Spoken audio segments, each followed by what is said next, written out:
Honourable members of the House of Representatives, e ngā mema honore o te whare paramata o Aotearoa, tēnei aku mihi mahana ki a koutou. Tēnā koutou katoa. Following the general election, a national-led government has been formed, with a majority in the House on confidence and supply. Confidence and supply agreements have been signed between the National Party and, respectively, the ACT Party and the United Future Party.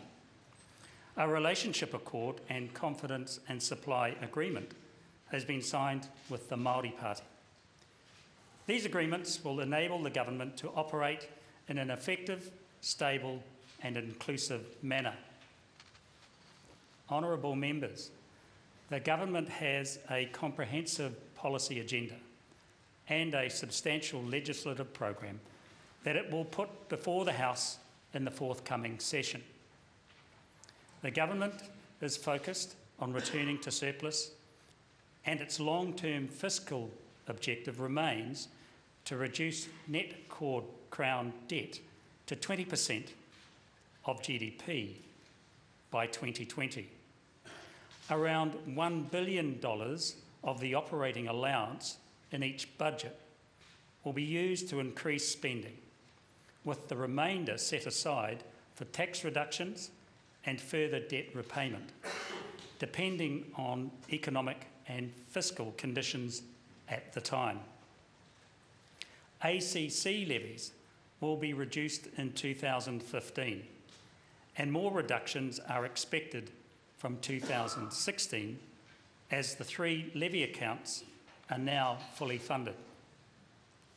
The government's plan to build more productive and a competitive economy, supporting more jobs and higher incomes, is set out in the Business Growth Agenda. This contains around 350 individual initiatives. These initiatives will be progressed and more will be added in this term of Parliament. The government will continue to pursue high-quality trade agreements, including negotiations with Korea and the Trans-Pacific Partnership, while ensuring that New Zealand's best interests are always served.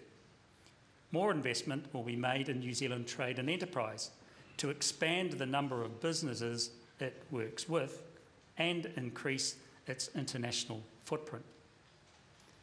The government will continue to provide the environment and incentives to increase business-led research and development, with a goal of raising this to 1% of GDP by 2018. More funding will be provided for the R&D grant program. The government will also establish a Food Safety Science and Research Centre, as well as 4 additional centres of research excellence, with one of the centres focused on Māori research. The government will progress legislation to increase flexibility and fairness in the labour market, extend flexible working arrangements and improve collective bargaining. The enforcement of New Zealand's minimum employment standards will be strengthened, and paid parental leave extended from 14 weeks to 18 weeks by 2016. Legislation to improve health and safety at work will be progressed. The government will complete the implementation of the Financial Markets Conduct Act and will progress legislation to strengthen competition laws and improve the accounting and audit industries. The overhaul of Inland Revenue's business systems and information technology will continue, which, among other things, will make tax compliance faster and easier for businesses. Net migration to Australia has dropped considerably, and the unemployment rate in New Zealand is lower than that across the Tasman. The government will arrange job fairs for New Zealand employers in Sydney, Melbourne and Brisbane to recruit skilled expatriate New Zealanders to return home and work in areas where there are shortages. Job fairs will complement the government's skills training program here in New Zealand, which involves strengthening and improving foundation learning, vocational training and tertiary education. Additional investment will be made this term in training more engineers, creating 2,000 more places in Māori and Pacifica trades training, and launching 3 ICT graduate schools. The government will continue its program of investment in modern infrastructure. In this term of Parliament, a number of projects in the Roads of National Significance program will be completed, including the Waterview Tunnel, the Tauranga Eastern Link and the Mackay's to Peka route north of Wellington. The government will progress the remainder of the Roads of National Significance program together with a package of state highway projects in Auckland and across the regions. New funding will be allocated for urban cycleways. The ultra-fast broadband program will be extended to reach 80% of New Zealanders. In addition, $150 million will be set aside to improve mobile coverage and broadband connectivity in rural and remote areas. Honourable members, the government believes that balanced and sensible management of our natural resources can meet environmental responsibilities while creating economic opportunities. The government will continue to encourage petroleum and mineral exploration while adhering to strong environmental and safety provisions. This approach includes investment in new data acquisition projects such as aeromagnetic surveys and petroleum-based analysis. Investment in regional water infrastructure will continue to help these projects get underway. New water storage and irrigation projects can make land more productive and boost exports, while at the same time providing positive environmental outcomes. The government is committed to improving water quality and the way fresh water is managed. Water reform will continue through advancing the recommendations of the Land and Water Forum. The government will also introduce a requirement for dairy cattle to be excluded from waterways by 1 July 2017.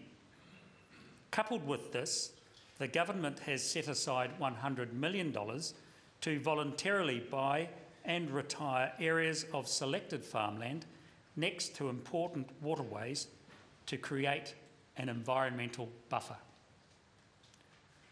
Legislation will be introduced to amend the Resource Management Act to provide more certainty, timeliness and cost effectiveness around resource allocation decisions. The Environmental Reporting Bill will also be progressed. The government will introduce legislation to improve the responsible use, management and conservation of New Zealand's ocean environment. This legislation will allow for a wider range of marine protected areas, including recreational fishing parks in the Hauraki Gulf and Marlborough Sounds. The government will work with international partners to put in place a comprehensive new global agreement on climate change by the end of 2015. It will also continue to participate in international research programs with particular emphasis on the Global Research Alliance on Agricultural Greenhouse Gases. The government will invest additional funding to encourage and support new forest planting, and will continue to focus on managing New Zealand's emissions. Honourable members, the government will continue to deliver high-quality public services. It will remain focused on getting results, seeking new and better ways to deliver public services and continuing to contain and reduce costs. The government has 10 priority goals and targets in the areas of long-term welfare dependency, supporting vulnerable children, boosting skills and employment, reducing crime and improving interaction with government. Good progress is being made on these targets, and 2 of them in the areas of crime reduction and educational achievement will be made more challenging. The government is committed to helping more people get off a benefit and into work.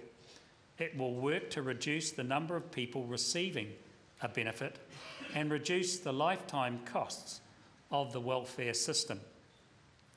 Legislation will be introduced to extend the youth service approach to 19-year-old sole parents and to many other 18 and 19-year-old beneficiaries who need more support or who are at risk of long-term welfare dependence. As agreed with the Māori Party, ongoing investment will be made in whānau ora. The government will continue to have a focus on poverty, especially child poverty, and will coordinate cross-government activity in this area through the Ministerial Committee on Poverty.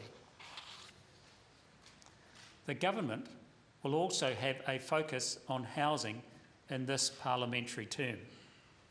More special housing areas will be created and therefore more new housing developed as a result of housing accords signed between the government and local councils.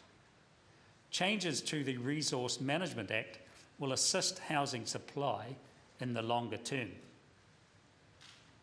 The new KiwiSaver Home Start grant will be introduced next year to double the support a first home buyer can get if they are buying or building a new home, which will encourage the supply of more affordable new housing. House price limits around the country will be increased. Legislation will also be introduced to allow first home buyers to withdraw their KiwiSaver member tax credit to put towards a deposit. The government's extended home installation scheme will make another 46,000 low-income households warmer and healthier. The government will continue working to ensure that vulnerable New Zealanders have access to good quality housing, whether those houses are owned by Housing New Zealand or by community housing providers. The government sees community housing providers playing a greater role in the provision of social housing over this term of Parliament. The government will extend free doctors' visits and prescriptions to children under 13. More will be invested in lifting the number of effective surgical procedures, particularly hip and knee operations, and in creating new primary care multidisciplinary teams to help people in pain from bone, muscle and joint conditions. A new cancer treatment target will be introduced for 90% of patients to receive their first cancer treatment within 62 days of being referred by their GP. And the government will invest extra funding to allow hospices to expand their care and services across the wider health system. As agreed with the United Future Party, the implementation of the National Medicine Strategy will continue. including the enhanced role of pharmacists in medicines management and primary care. The government will extend the Enabling Good Lives approach so that disabled people have more choices, controls and flexibility over support and funding in their everyday lives. The government in this term will implement its initiative to raise teaching quality and school leadership to deliver a better education to every student. This will keep the best teachers in the classroom and establish new teaching and leadership roles to spread best practice across communities of schools. The government will also provide more in-class support to special needs students by funding up to 800,000 more teacher aid hours each year. More funding will be supplied to support deaf and hearing impaired children, and a contestable fund will be established for schools to establish or enhance Asian language programs. The government will continue its work to lift participation rates in early childhood education, with a target of 98% of new entrants in schools having previously attended an early education childhood centre. The government also has a target of 85% of 18-year-olds achieving a minimum of NCEA Level 2. Significant investment will be made in new schools and classrooms, including major projects in Auckland and Christchurch. As agreed with the ACT Party, the government will further develop the model and expand the trial of partnership schools to improve educational outcomes for disadvantaged students. The government will continue to focus on crime prevention. The crime rate is at a 35-year low, and violent crime, youth crime and reoffending are all declining. Across law and order agencies, a stronger response will be developed to prevent family violence, including a focus on gangs and gang lifestyles. The government will progress legislation to address cyberbullying, organised crime and online child abuse. It will progress the Parole Amendment Bill, introduce a Public Protection Order Bill, and intends to progress reform of the Privacy Act. Every publicly managed prison will be made a working prison by 2017, so prisoners can take part in a 40-hour week of rehabilitation and reintegration activities. Specialist aftercare will be delivered for those released or paroled prisoners who have undertaken a drug treatment program while in prison.